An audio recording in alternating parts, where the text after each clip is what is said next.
All right, so everyone is locked in on this Alabama-LSU showdown, and looks like we've got a stack of research on this one. Yeah. I can already tell this deep dive is going to get interesting. Absolutely. We've got Alabama. They're looking like the unstoppable force this season. And then there's LSU, always a wild card, but definitely capable of shaking things up. Yeah, it's a classic SEC rivalry. Oh, for sure. And one with huge implications this year. Yeah. We're not just going to rehash the usual pregame predictions. Right. You want to go deep on this. So let's dive into the strategic nuances Okay. and those key factors that could really swing the outcome. I'm ready. All right. Let's start with the big picture, those contrasting team identities. Okay. You've got Alabama, the perennial powerhouse operating under Saban's system that seems to just churn out NFL talent year after year. Right. Then there's LSU, known for that explosive, almost unpredictable style of play. Exactly. But this year, it's interesting because LSU have a new offensive coordinator. I was just going to say. And from your notes, it seems like they're trying to implement a more balanced approach. Right. They're still explosive, but there's a focus on ball control and setting up the run that we haven't always seen from them. Interesting. That could be a key factor against Alabama's defense. And that's what makes this deep dive so interesting. Yeah. You've been following both teams closely, so yeah, this isn't just your typical unstoppable force versus immovable object narrative. Right. There's a wrinkle this year with LSU's offensive shift. Definitely. What does this win really mean for each team this year? For Alabama, it's business as usual, stay at the top, Right. keep that playoff spot secured. Mm-hmm. But for LSU, this is different. Okay. A win against Alabama with this new offensive approach. Yeah. It's almost a validation. Wow. It says we're back, we're contenders, and it sends a message to the rest of the SEC. A statement win. Exactly. Okay, so let's look at how they've actually performed this season. Right. Because that always adds another layer. Alabama is having a strong season as expected, Right. but they haven't really been tested by a team like LSU. I see what you're saying. A team with this much offensive firepower, even with the more balanced approach. And that's where it gets interesting. Yeah. You highlighted this article that talks about Alabama's secondary. Yeah. While statistically strong, hasn't faced a receiving core as deep and talented as LSU's. Oh, wow. Even if LSU is trying to establish the run more, they have the weapons to exploit any weakness in Alabama's pass defense. So you're saying this might not be the typical Alabama just shuts down everyone kind of game? Right. This could be where those big plays LSU is known for could really come into play. Exactly. Huh. And you were smart to flag that article because it points to a potential turning point. Oh, really? Alabama might need to adjust their defensive strategy. And we all know Saban hates to show his hand early in the season. Right. This game could force him to. Interesting. So we've got this interesting tension. Yeah. Alabama's strength might not be as dominant against LSU's specific offensive threats. That's a good point. Now, you've also been digging into the quarterback matchup, and I know everyone's eyes are going to be on that. Of course. We've got Alabama's quarterback, Mm-hmm. the more traditional pocket passer, Right. efficient and gets the job done. Yeah. Then you've got LSU's quarterback who can make all the throws, but is also a serious running threat. And this is where your notes on LSU's new offensive coordinator come back into play. Okay. This coordinator is known for using his quarterback's mobility to open up the run game. Wow. Think designed quarterback runs, option plays, things that force Alabama's defense to account for the quarterback as a runner, Okay. which in turn creates space for LSU's running backs. So while everyone's focused on the quarterback duel, Right. this could actually be the key to LSU's run game, which we know they want to establish this year. Exactly. It's almost like a hidden layer of strategy. I like that. This could be huge GE. And it's something Alabama might not be fully prepared for. Really? You pointed out in your research that Alabama's defense has been really successful against traditional running attacks, Yeah.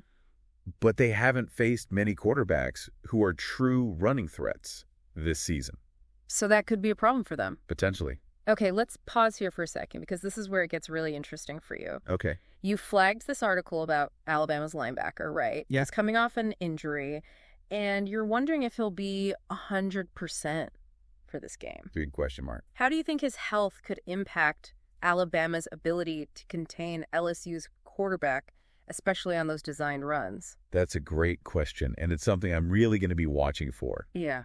If that linebacker isn't at full speed, It could create a real vulnerability for Alabama. Oh, wow. LSU's offensive coordinator is going to be looking to exploit that weakness, especially early in the game. So you've got the quarterback matchup itself, which everyone is going to be analyzing. But you've also got this underlying strategic battle. Right. LSU trying to use their quarterback's mobility to open up the run game, and Alabama potentially having a weakness they could exploit if this key linebacker isn't at 100%. Yeah, a lot to watch there.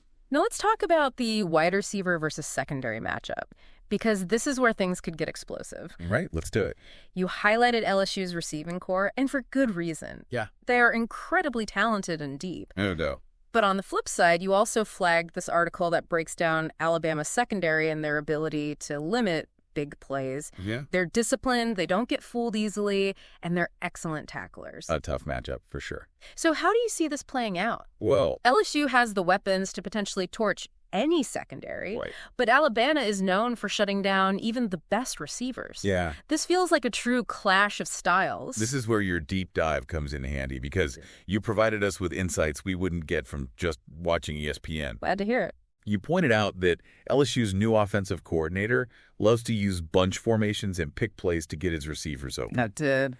That's going to be a challenge for Alabama's secondary, who are used to playing more man-to-man coverage. So even though Alabama's secondary is considered one of the best, they're going to have to adapt to this new challenge presented by LSU's offensive scheme. For sure. And this is where it gets really interesting for you. Okay. You mentioned that you're curious to see if Alabama's star safety, who's known for his instincts and ability to read the quarterback, can anticipate those pick plays and disrupt LSU's passing game. Absolutely. That safety is going to be key for Alabama. Okay. If he can sniff out those pick plays and get to the receiver before the ball arrives, it could really disrupt LSU's offensive flow. But if LSU can catch him out of position even once, it could be a touchdown. So much riding on this one player. Right. This is why you do a deep dive.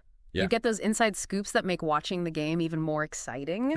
Now let's talk about the running game, because that's always a crucial factor in these SEC battles. Absolutely. Alabama is known for their powerful running game, and they've got a stable of talented running backs who can wear down any defense.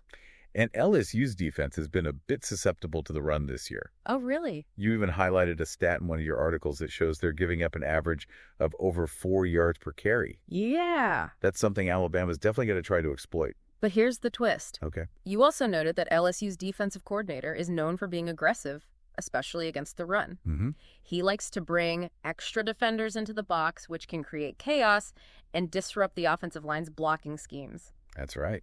It's a high-risk, high-reward strategy. Interesting. If they can time their blitzes perfectly and get to the running back before he gets going, it could be very effective. Yeah. But if they guess wrong, it could leave huge holes for Alabama's running backs to exploit. So Alabama's strong running game meets LSU's aggressive run defense.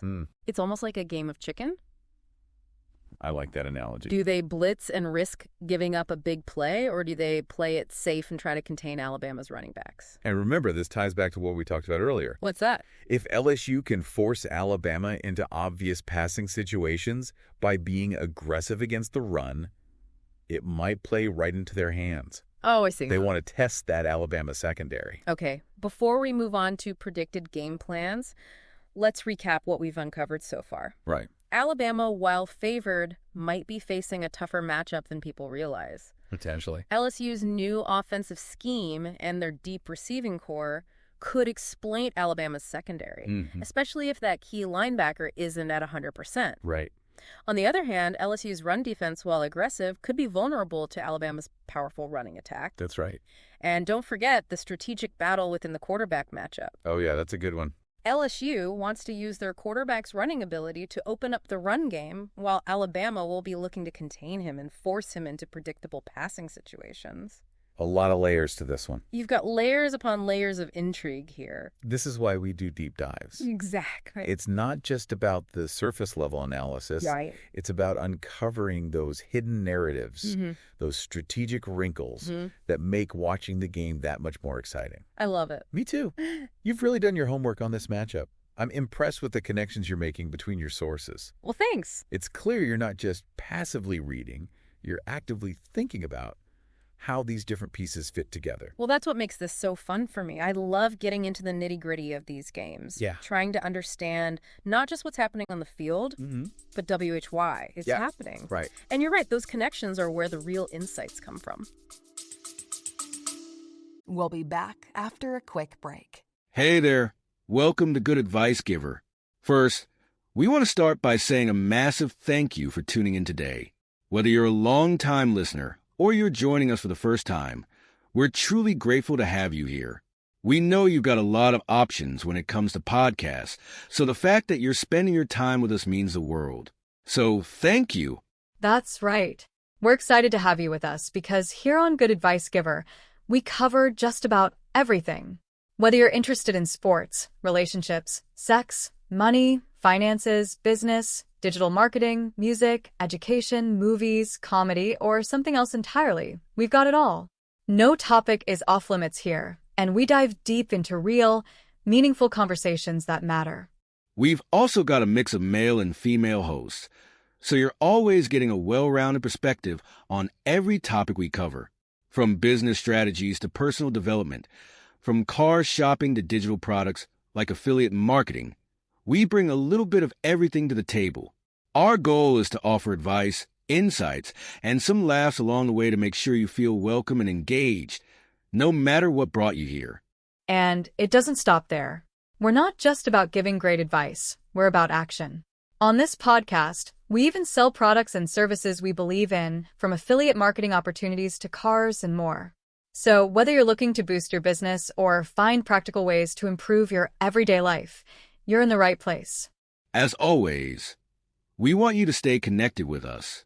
Be sure to download this episode so you can listen anytime, anywhere, whether you're commuting, working out, or just relaxing. And while you're at it, follow us on social media. We're on Instagram, Facebook, Twitter, you name it. That's the best way to stay in the loop for upcoming episodes, behind-the-scenes content, and even giveaways. And don't forget to subscribe to our YouTube channel. We're posting extra content there, including video podcasts and deep dive discussions you won't want to miss. Be sure to like, comment, and subscribe, and let us know what topics you want to hear more about. Lastly, check out the link below in the description for exclusive offers, resources, and more ways to connect with us. We're here for you, and we can't wait to bring you more valuable content. Thanks again for tuning in to Good Advice Giver. Let's get started. Okay, so let's move on to predicted game plans. How do we think each team is going to approach this game based on what we've learned from your deep dive? Let's start with Alabama. Okay. Because I think their game plan is probably going to be a bit more predictable. Yeah. They're going to want to establish the run early, control the clock, Right. and wear down LSU's defense. It's classic Alabama football. Yeah. They want to impose their will on the opponent, play physical, and dictate the tempo. Right. We've seen it work time and time again. Exactly. But here's where it gets interesting. Okay. You flagged this quote from LSU's defensive coordinator in one of your articles. Yeah, I remember that one. He said, "We know they're going to try to run the ball down our throats. We're ready for it. We're going to make them one-dimensional." Do you think they can actually pull that off? That's the million-dollar question. Right. It's one thing to say you're going to stop Alabama's run game. It's another thing to actually do it. Right. But if LSU can somehow manage to slow down the run, force Alabama to pass more than they want to, that could change the entire complexion of the game. Especially if they can get pressure on Alabama's quarterback. Right. I'm looking at your notes here, and you highlighted a weakness in Alabama's offensive line. Yeah. They've given up a lot of sacks this season, particularly from the left side. That's a good point. Could this be where LSU's aggressive defensive coordinator dials up some blitzes? Absolutely. Yeah. And that's where those designed quarterback runs we talked about earlier could come into play. Oh, yeah. If LSU can get Alabama's defense thinking run, then hit them with a quick pass or a screen, they could catch them off guard and pick up some big chunks of yardage. Interesting. So even though Alabama wants to control the game with their run game, Right. LSU might try to turn the tables and force them to play a style they're not as comfortable with. For sure. This is getting juicy. It is. Now, what about LSU's offensive game plan? Okay. We know they're trying to be more balanced this year, but they still have that explosive potential. I think they're going to want to establish the run early. but not necessarily in the traditional way. They're going to use their quarterback's mobility to keep Alabama's defense honest. Right. And they're going to look for opportunities to create mismatches in the passing game. And you highlighted a potential mismatch in your research. It did. LSU's star receiver versus Alabama's backup cornerback. Oh, yeah, that's a good one. That could be a key battle to watch. Absolutely. If LSU can get that matchup isolated, they're going to try to exploit it. How so? They're going to throw fades, slants, anything to get the ball in their receiver's hands and let him make a play. And you even have a stat here about how many yards after the catch that receiver has this season. Yeah, that's a big number. He's averaging over 10 yards per reception after the catch. It's ridiculous. If Alabama misses a tackle, he's gone. Exactly. So LSU's game plan is going to be about being opportunistic. Okay. Take what the defense give them, but don't be afraid to take some shots down the field. And when they get those opportunities, they need to make the most of them. They need to score points, Right. And they need to score them fast. I like it. So it sounds like we've got two very different approaches here. We do. Alabama wants to control the clock, wear down LSU's defense, and play a physical, methodical style. Right. LSU wants to create chaos, Yeah. make big plays, and score quickly. It's going to be a fascinating contrast of styles. It is. And I think the team that can impose their will on the other is going to have a big advantage. Okay, so we've talked about predicted game plans. Now let's get down to brass tacks. All right. What are the keys to victory for each team? Okay. What do they absolutely need to do to win this game? For Alabama, I think it all comes down to their offensive line. Interesting. Can they protect their quarterback long enough for him to make plays? Can they open up holes for their running backs? Yeah. If they can win the battle in the trenches, Alabama will be in good shape. Okay, and defensively, they've got to limit those explosive plays from LSU. Absolutely. They can't afford to give up big chunks of yardage. They need to stay disciplined in their coverage and force LSU to drive the length of the field. Exactly. Make them earn every yard. Oh. Don't give them anything easy. I like it. Now, for LSU, I think the key is turnovers. Turnovers. They need to create turnovers on defense, and they need to protect the ball on offense. Yeah. And I'm looking at your notes here, and you've highlighted a specific stat about LSU's turnover margin this season. I think I know which one you're talking about. It's not great. They've given the ball away way too many times. That's right. And against a team like Alabama, you can't afford to make those kinds of mistakes. Yeah. You turn the ball over, they're going to make you pay. So for LSU, it's all about playing clean football, taking care of the ball, Right. and creating opportunities for their offense. Yeah. But they also need to make those big plays when they get the chance. Big plays. They can't settle for field goals. Absolutely. They need to score touchdown. Touchdowns. And they need to score them in bunches. Okay. Because if this game turns into a shootout, I think Alabama has the advantage. So it sounds like we've got a real battle brewing here. They do. Two teams with very different strengths, two very different approaches to the game. It's going to be fascinating to see who can impose their will on the other. And remember, this is a rivalry game. Oh, yeah. Anything can happen. Okay, I know you hate making predictions, but I'm going to put you on the spot here. Oh, boy. If you had to bet your house on this game, who are you taking? You know, I don't like to gamble. Come on. But if I had to choose, and let me be clear, I am not recommending anyone actually bet their house on this game. Of course not. I think I'd lean towards Alabama. Alabama. They're the more experienced team. They've got the stronger defense, and they're playing at home. Okay.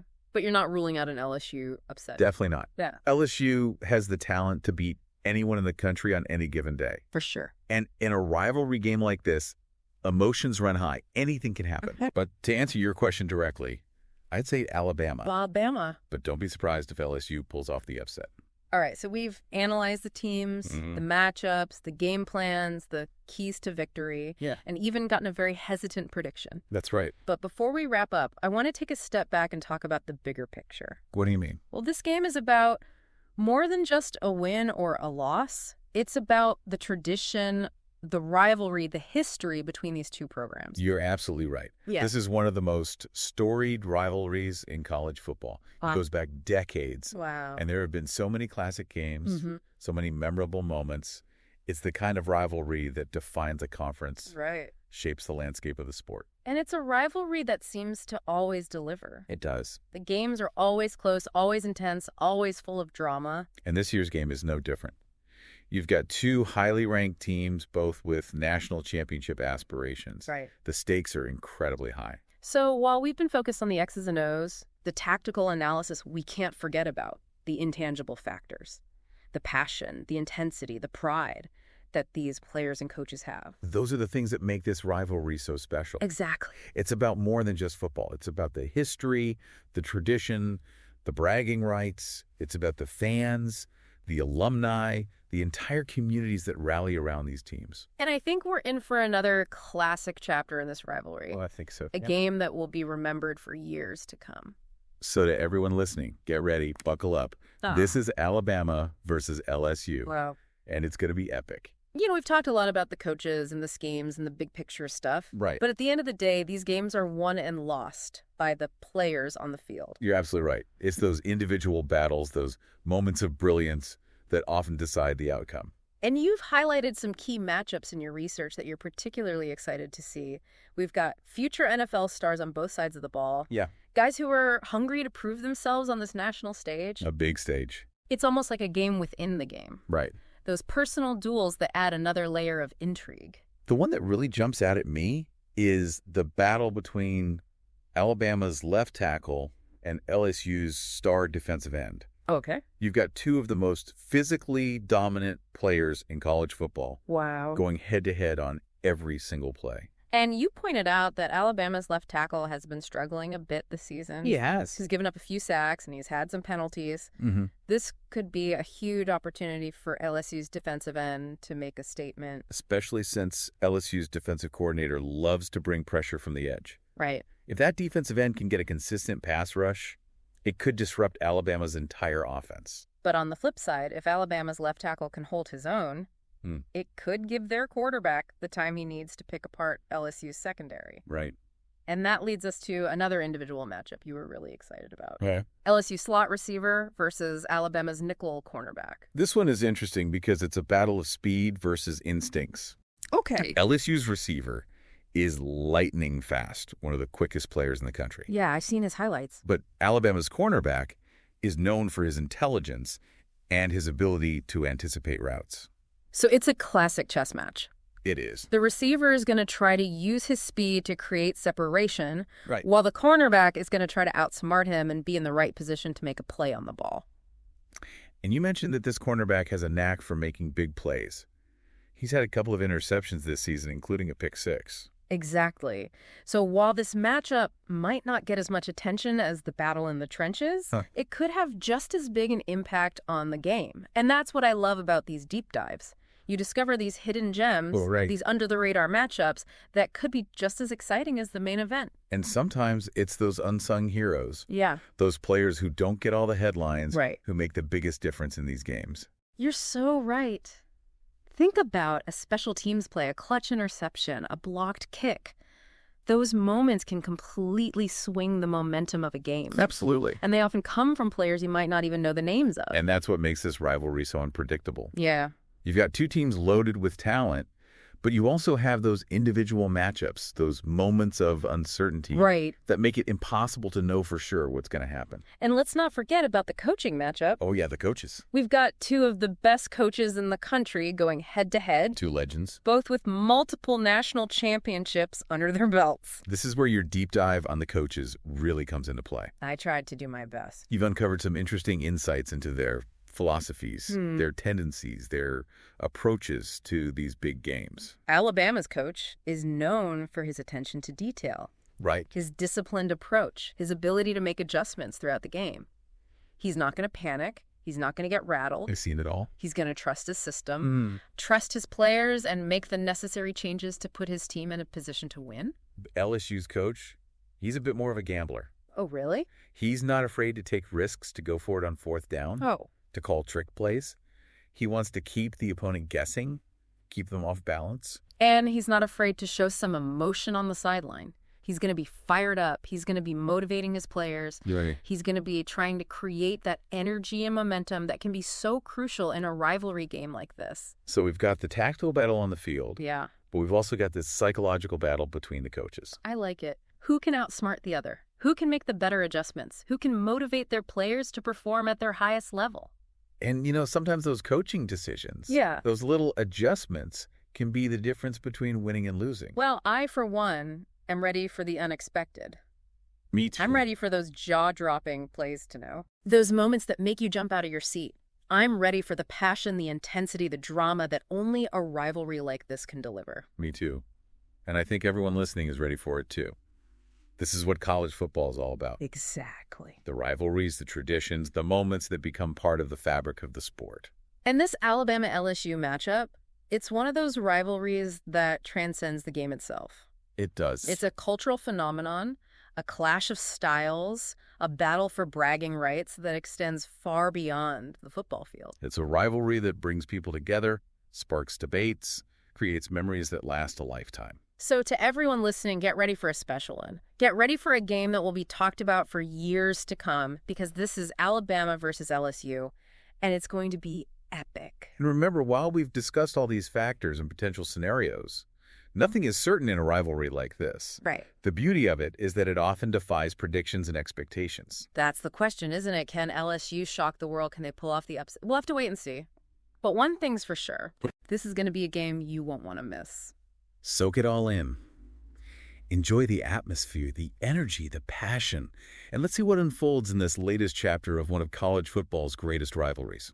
And we'll be back next time with another deep dive breaking down another fascinating topic. Until then, thanks for listening. Today is your lucky day. Today is the day that our $3 website works for you, paying you directly to your PayPal daily. Imagine $3 ongoing continuous payments to your PayPal account. Imagine falling asleep and waking up to $300 in your PayPal account. How would this make you feel? How could this help you? What bills could you pay? What kind of fun could you have? What does that retirement look like now? All for a one-time payment of $3. This website is DFY done for you, fully built and completely hosted, and never stops collecting payments for you. You have spent $3 on coffee on a regular, but that coffee won't help you create multiple streams of income. Click the link below.